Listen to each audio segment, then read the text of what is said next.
राजनीति में ना तो कोई स्थायी दोस्त होता है ना कोई स्थायी दुश्मन। ये एक बार फिर साबित हुआ है यूपी की राजनीति में।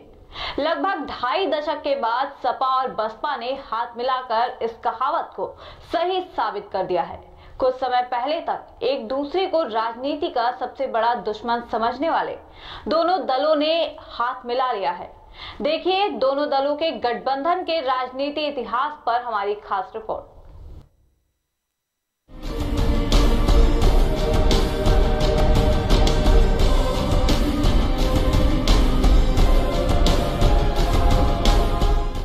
सपा व बसपा का गठबंधन लगभग 2.5 दशक पहले 1993 में हुआ था।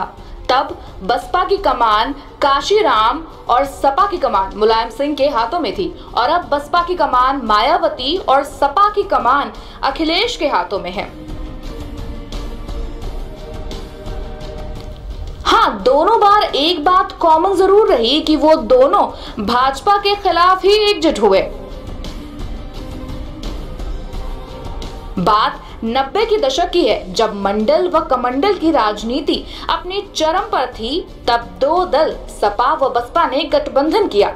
1993 के विधानसभा चुनाव में सपा बसपा गठबंधन को 176 सीटें, वहीं भाजपा को 177 सीटें मिली थी।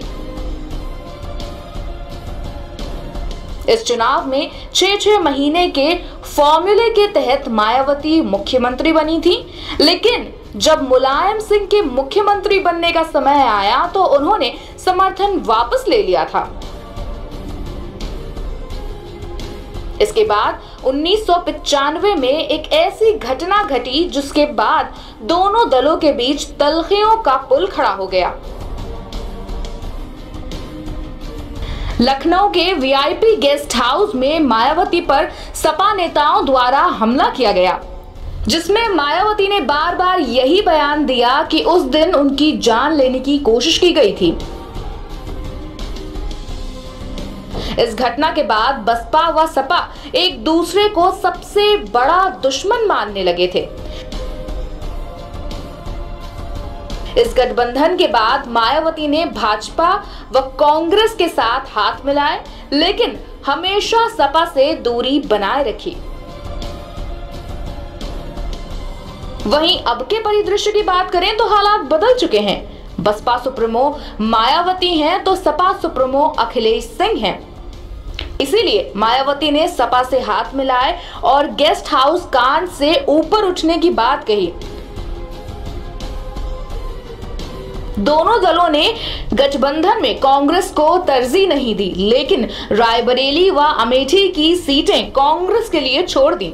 इससे कहीं ना कहीं गठबंधन ये संकेत जरूर दे रहा है कि वो कांग्रेस के साथ भाजपा के खिलाफ खड़ा है। दूसरे दलों के लिए भी कुछ सीटें छोड़ी हैं। वहीं कांग्रेस नेता गुलाम नबी आजाद ने कहा कि कांग्रेस सभी 80 सीटों पर चुनाव लड़ेगी। उन्होंने ये भी कहा कि जो भाजपा के खिलाफ है उसका स्वागत है। हम सब ने ये चैलेंज कबूल किया है और उसी दृढ़ता से, उसी मजबूती से हम उत्तर प्रदेश की भी 80 की 80 सीटों पर इलेक्शन लड़ेंगे और हमारी तैयारी पूरी है। और जिस तरह से हमने एक आश्चर्यजनक रिजल्ट 2009 में पार्लियामेंट में दिए थे, सबसे ज्यादा नंबर 1 पार्टी बढ़कर उस वक्त कांग्रेस पार्टी आई थी लोकसभा में उत्तर प्रदेश के अंदर। बीएसपी, समाजवादी और भारतीय जनता पार्टी, उन तीनों के जो सीटें थी लोकसभा में हमसे कम थी। मुझे पूरा विश्वास है कि उससे तिगनी नहीं तो उससे दुगनी सीटें जिस वक्त उस वक्त मिली थी, हम अकेले अपने दम पर उसी लगन से करेंगे। वहीं राजद नेता लालू प्रसाद यादव के बेटे तेजस्वी यादव ने भी दोनों दलों के नेताओं से मुलाकात कर राजनीतिक गलियारों की हलचल बढ़ा दी है। आपको बता दें कि एक तरफ सपा बसपा का गठबंधन हो रहा था तो दूसरी ओर भाजपा का अधिवेशन चल रहा था। इस गठबंधन पर प्रधानमंत्री मोदी ने कहा कि जिस प्रकार एक व्यक्ति को हराने के लिए एक दूसरे का मुंह तक नहीं देखने वाले लोग एक हो रहे हैं, ये इतिहास में कभी नहीं हुआ। गठबंधन पर निशाना साधते हुए उन्होंने कहा कि एक तरफ मजबूत गठबंधन है तो वहीं दूसरी ओर मजबूर गठबंधन है। खैर, गठबंधन का कैसा भविष्य है ये तो आने वाले समय में ही पता चल पाएगा, लेकिन जिस तरह से विपक्ष की प्राथमिकता भाजपा को हराना है और उसके लिए वह एक हो रहे हैं, इससे तो यही स्पष्ट होता है कि विपक्ष मोदी को मजबूत आंक रहा है। अब देखने वाली बात यह होगी कि चुनाव आते आते कितने समीकरण बनते हैं और बिगड़ते हैं, कौन किसके साथ जाता है और कौन किसके साथ आता है।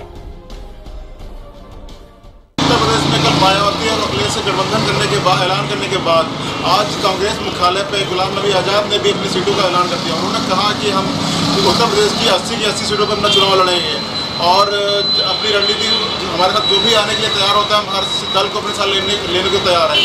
और हमारे पास बीजेपी को हराने के लिए जो भी हमें करना पड़ेगा, हम हर दल को साथ में लेके बीजेपी को हराएंगे। कैमरामैन नीरज यादव के साथ अविनाश वर्मा, प्राइम टीवी, लखनऊ।